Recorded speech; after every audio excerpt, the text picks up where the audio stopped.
But sometimes the books, my history books, they were very, very factual. And you're right, they're not necessarily that exciting. Words aren't leaping off the page. They don't necessarily have a point of view, and they're not necessarily giving you any sort of a human element. And part of that is because they're trying to be a completely impartial observer and just give you the facts. That's what the textbook is there for. Then you have someone like Lin-Manuel Miranda, who wrote Hamilton, who specifically says he's always trying to find the human element of a story. So he wrote Hamilton with a very specific point of view. And that point of view was Alexander Hamilton was an immigrant.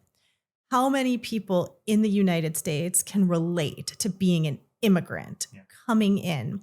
And whether or not we're thinking of our grandparents or whether or not we are the person that immigrated ourselves, I feel like so many, if not all Americans are like, I have an immigrant experience in my direct lineage, in my direct story.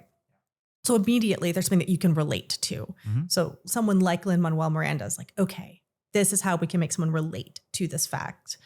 And then he really finds this like interesting story, these interesting human reactions between Hamilton and George Washington. It's not just George Washington had a white wig.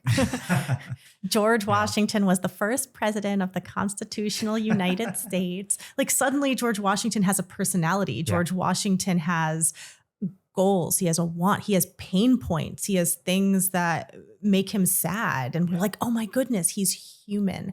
So I really like the element of storytelling. I think that's why I immediately said, think of movies, think of television shows, think of Broadway shows, and tour guides. A good tour guide. A lot of times people think, why do I need a tour guide? I can go to the Wikipedia article and find everything I need to know about New York City. But the good tour guides, they find the human element and they tell you why you should care about the height of the Empire State Building, not just that it's 1,250 feet tall.